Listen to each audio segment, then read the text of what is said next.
Hi everybody and welcome back to Lost Genre Reddit Stories. This post is from the subreddit Relationship Advice and it's by user LegitimateLight131. My 37 female best friend, 38 female of 15 years, went no contact unexpectedly. 5 years later, she wants to talk. My best friend of 15 years went no contact with me 5 years ago. We were supposed to reconnect, but I'm feeling unsure. She was the most emotionally intelligent, loyal, communicative person I knew. We've been like sisters and stayed in touch no matter the distance. But when I moved far away to pursue my education and she had babies back to back, she told me that she didn't have time to maintain a long-distance friendship. I told her I understood that her kids and self-care should obviously come first and that we'd pick up where we left off someday. I never dreamed she'd go no contact. To be honest, I'm not sure she knew at that point either. I stepped back, invested in other friendships, and gave her space. I'd call every now and again and text on birthdays and Christmas. She stopped answering the phone and responded to texts every 6 months or so. I couldn't shake the feeling that this was about more than being busy, especially when I saw distant family and friends mention talking on the phone on her Facebook. A year and a half in, I sent her a message asking if I'd done anything that hurt or upset her and that I wanted to make amends if that were the case. She left me unread. I think it as a sign to respect her obvious, if unspoken, boundaries. Reaching out without hearing back also hurt like hell. I couldn't do it anymore. I tried move on, to not obsess over the reason. I talked about it with friends and in therapy. I also fell into a deep depression, withdrew from my other relationships, and became increasingly self-isolated. I'd clearly hurt and lost the person closest to me, but didn't know how or why. 5 years passed with no contact. A few months back, I learned her father died unexpectedly and reached out. We spoke for a while and she apologized, saying that she'd never meant to let it go on this long. I apologized for anything I had done to hurt or upset her. She got quiet and said that we could talk about it later. We spoke a little while longer, but once I got off the phone, I became flooded with anger. I let the feelings fade and gave her space, then texted a few weeks later to offer support and condolences. Crickets. Gave it another month before messaging and saying that I was up for sorting it out or leaving it be. She said she wanted to chat, but we've been trying to hammer out a time for months now, which is telling. It seems we're both hesitant.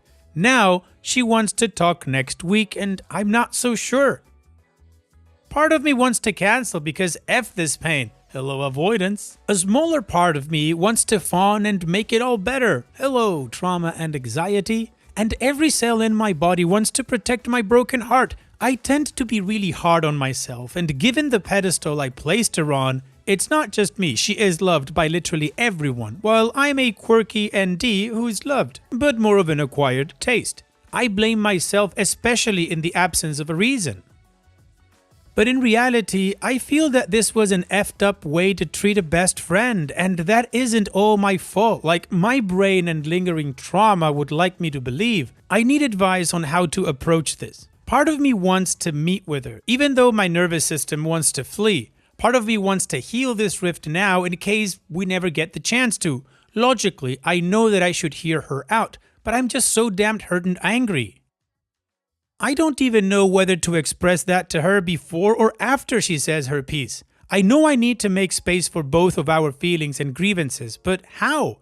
I missed her so much, but I gave up on her a long time ago. I don't know how to move past this. To be honest, I'm not even sure I want to. Is talking to or trying to make amends with someone who ghosted me for 5 years even worth it? If only to find out why.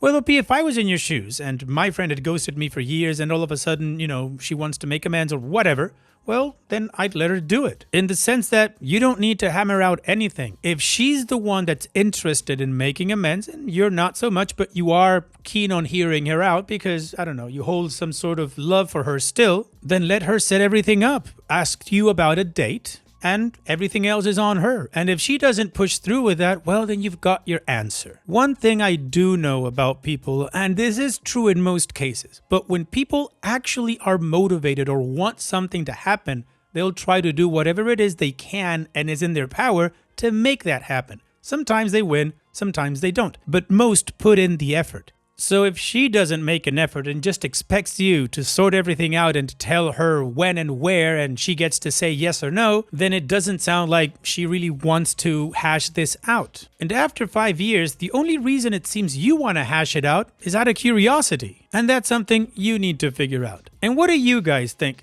Let me know in the comment section. And now let's check out the community comments. To Work I Go says, you deserve to know the reason. You can make a decision about your future relationship then. Tea Leaves and Bees says, I would meet her and hear her out and take some time to process. 5 years is a very long time to go without talking, especially if it was something that bothered her. She didn't air the problem when it happened and let it fester. Hear her out, but stay reserved till you know why.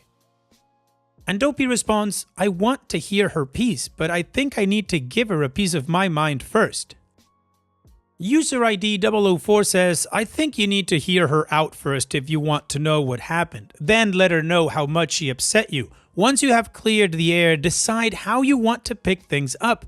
When you tell her she upset you, she may use this as an excuse to stay distant instead of owning her actions. A lot of this sounds rooted in jealousy. You stepped out and moved away to pursue higher education. She stayed in your hometown with 2 young children. The church or her husband or whoever was in her ear may have been judging you for that, and she leaned into it to feel better about her own situation. You grew and did well for yourself. Don't forget that. And OP responds, when my father died, I used my inheritance to move away, go back to school and start a new career. She was home with 2 babies, didn't have family support and struggled to make ends meet. I helped and supported her and even gave her a big check when her first child was born. But our situations were very different. I think that you're right. I think she wished she had the same resources, even though they came at a cost. My dad was rich. He was also abusive. Iffy Biz says, if I were you, I'd want to know, but only under my terms. The biggest term being, she does all the work of putting this together. You didn't walk away from her, she walked away from you. The reproachment should come from her alone. The other thing you need to brace yourself for is that you were never her best friend. She may have been your best friend, but it wasn't true on her part. She probably doesn't need to reestablish the relationship nearly as much as you do. She more than likely just feels guilty that she didn't mean to hurt when she cut you out of her life, but she didn't care enough that she wanted you in her life. I don't say these things to be hurtful, rather to warn you not to expect some huge issue you didn't know about. Your lives had grown apart literally and figuratively, and she just went with it because she didn't care enough not to. And Dopey responds, ouch, but also, you're probably right. After she had her first kid, she fell in with her mom friends more, and the slow fade began. As for not meaning to hurt me, I'm not so sure. She knew for certain that it would hurt me and even mentioned not wanting to during the I can't be your long-distance friend conversation. But something obviously changed. Either she didn't care or she wanted to. And Brave Anonymous 1 says, I'd choose the middle way. Explain her that the way she treats you then and now causes you a lot of anxiety, that she can explain her reasoning by email if she wishes so, as short or as detailed as she wants. Then you will decide if you want to talk about it and you can prepare to the conversation. After all, she had 5 years to think about this conversation. You need some time as well. If she refuses, so be it. I will not contact her again. And Opie responds, I hadn't thought of email, that's not a bad idea. She's not a great writer though, so that might be a disadvantage, but there's always speech to text or AI to help get the points across.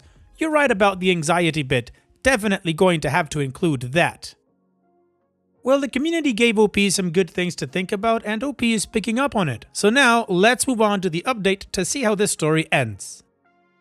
Reading your responses has been helpful, thanks for the reality check. Prior to sharing this, a small part of me hoped we could be besties again. Now I realize that's not only impossible but unwise. Whatever her reasoning may have been, I know that I deserved better than to be left on red for years. I am kind, I am receptive. When I've hurt someone, I listen, apologize, and make amends. I assumed she didn't have the capacity to talk things over, but it doesn't take a lot to say, hey, I am drowning right now, and I love you, but don't have time to talk or write. Please don't blame yourself. I'll be in touch someday. But instead, she said nothing. For years. I'm not ready to forgive that, and I know that if we talked, I'd not only forgive her, but would probably end up asking her to forgive me. Like many women, I say sorry too often. Yes, I am working on boundaries, more on that below. So the update is this. I messaged her saying that not knowing why she cut off contact had been very difficult, that she had hurt me deeply, and that while my first instinct after her father died had been to support her, I just wasn't ready to be in touch again. I'm guessing some of you are groaning or cursing at me right now. Most of you really wanted to know why. At first, I did too. But this situation is fresh for you. I've been sitting with it for years. To me, her reasoning is less important than the pain she caused and could easily cause again. Sharing this helped me realize that I'd rather continue to enjoy the happiness I've found without her than risk it by chasing her down and forcing a conversation that neither of us seemed eager to have. Chasing unavailable people is a habit that her disappearance helped me break. I caught myself regressing when she kept leaving me on read and I kept messaging anyway. That was a mistake on my part, one that left me feeling really crappy. I won't do that again. So now what? Now I keep doing the good work in therapy to process this hurt and anger and dig into whether I'm willing to risk more pain to give her the chance to explain herself. If and when I do get back in touch, I'll consider whether mutual effort is being made. What I won't do now or ever is chase down someone who ghosted me just to find out why. The why is less important than the what, because what happened was incredibly painful and not an experience I care to repeat. Impact over intent, always. If we ever reconnect, I'll probably share it here. Until then, thanks for listening, and to anyone facing a similar dilemma, if it's not an enthusiastic yes, it's a no. That applies to consent, to all parties in friendship and relationships, and to how your bodies respond in situations like these. Mine had been saying hard pass for a while now. I'm glad I finally listened. Well, OP, I think you're making the best and most sensible decision. You're looking out for yourself, regardless of curiosity or whatever she's feeling. No. You're looking out for yourself because you already know the path you traveled and you don't want to go back. So good for you. And on that note, OP, here's wishing you the best in the future. Thanks for sharing and take care. And now let's move on to the next post that also has an update. This post is from the subreddit Relationship Advice and it's by user Rose4991. I, 23 female, keep having sleepovers with my friend, 24 male, but nothing ever happens and I'm so confused. I, 23 female, have this friend, 24 male. Let's call him Matt. We're both international students. We met during a welcome event for new students in August 2024. We're from the same country, so we started talking and became friends instantly. He's conventionally attractive and honestly, I was into him the moment I saw him. But at the time, I was in a relationship, so I never acted on it. I eventually broke up with my boyfriend around the end of the year because long distance just wasn't working anymore. Matt has been single since we met, and he is attracted to women. Just to clear that up. Smiley face. Anyway, we're part of a small friend group. 3 guys including him, 1 other girl, and me. We used to hang out almost every weekend, cook dinner, drink, and chill. So it's pretty normal for me and Matt to go to each other's places. One night, this happened around March 2025, everyone left early and it was just Matt and me. We kept drinking and talking until like 3 a.m. And since it was too late for him to go home, he crashed at my place. My apartment is super small with basically just a bed, a tiny couch, a closet, and a desk. So we ended up sharing the bed. It was super awkward, but nothing happened. He left in the morning and we never talked about it. I was a bit confused because he didn't even try anything, but at the same time, I felt really safe and respected. What I didn't expect was that it wouldn't be the last time. We've had multiple sleepovers since then, either at my place or his, and still nothing happens, like literally nothing. We just talk, drink, play card games, and sleep. After a few nights like that, I asked if he's ever done this kind of thing with another girl, and he said no, which made it even weirder. Of course, I haven't had these kind of sleepovers with my male friends either, but as I mentioned in the beginning, I am attracted to Matt and I wouldn't mind if something did happen with him.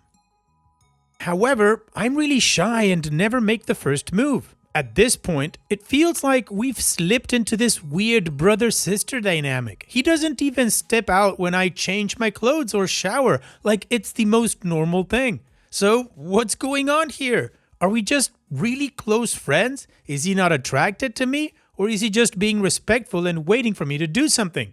For context, I'd say I have a cute face and an average body. He's definitely more attractive than me, but I don't think I'm unattractive either.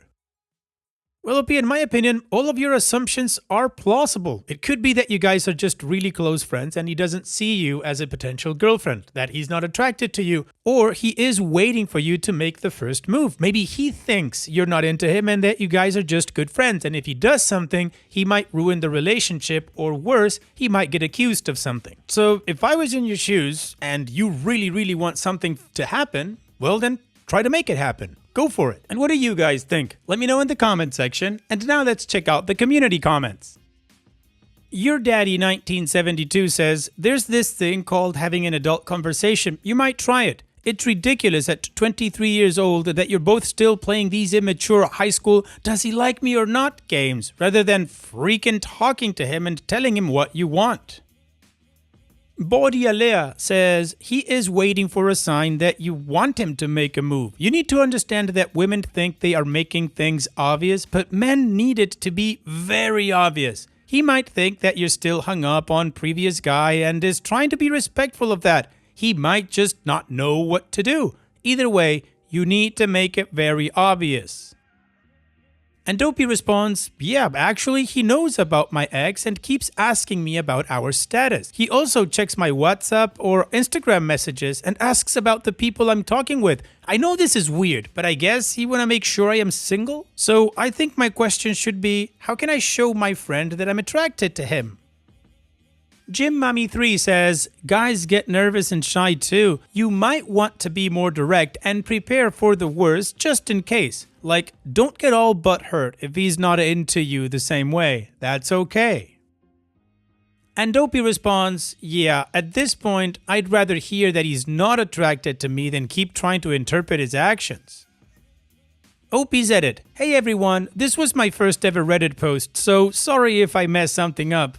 I just wanted to say a huge thank you to everyone who commented and took the time to give me advice. I honestly didn't expect so many thoughtful responses. They really helped me see things more clearly. The general consensus seems to be that I need to stop overthinking and actually talk to him, so that's what I'm going to do. I'm planning to invite him over for dinner at my place this week, and I'll try to be honest about how I feel and see where it goes from there. I'll update again once that happens.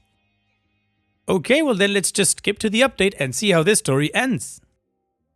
Hi everyone, I wanted to give an update because your advice honestly pushed me to do something I would have kept avoiding. On Saturday evening, I texted Matt saying I needed to talk about something. Originally, I wanted to do it in person, but I chickened out. So I just went for it and asked him how he felt when we slept together. He was confused at first, understandably, lol. So I clarified and told him I enjoyed those moments because I'm actually attracted to him.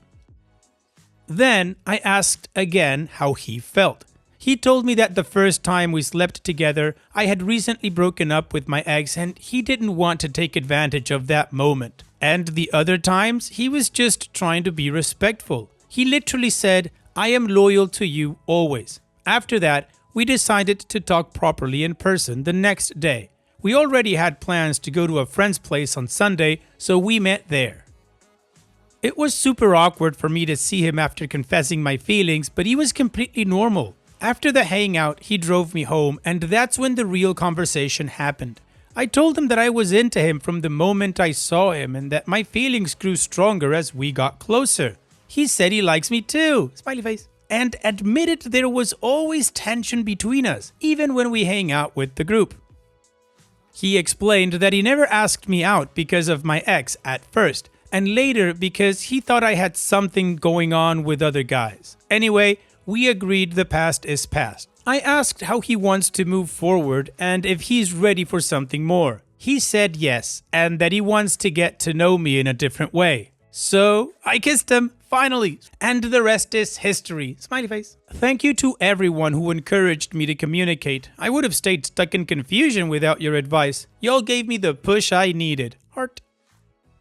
Willow Peep, that's a great update. You guys are now exploring what's going on between you, and you're gonna have fun doing it. So here's wishing you both the best in the future. Take care, OP, and thanks for sharing. Now, even though we could count that post as a mood booster for the update, let's finish this video with some petty revenge.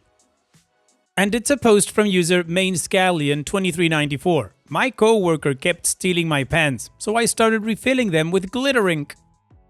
I work in this pretty chill office, but for whatever reason, my pens kept missing. Not like all my pens, just mine, the ones I actually liked using. I kinda had a feeling who it was, but didn't want to cause drama. Then one day, I saw her using my purple gel pen during a meeting. I said something like, "Hey, I think that's mine." And she just laughed and went, "Oops, lol, didn't even notice." So I ordered some cheap refillable pens and swapped the ink for glitter gel. They looked normal when you wrote with them, but dried all sparkly and ridiculous. Next meeting, she's writing away and someone goes, "Why does your notebook look like a birthday card?" She just stared at it like it betrayed her soul. My pens haven't gone missing since. No apology or anything, just awkward silence. Honestly, I'll take it.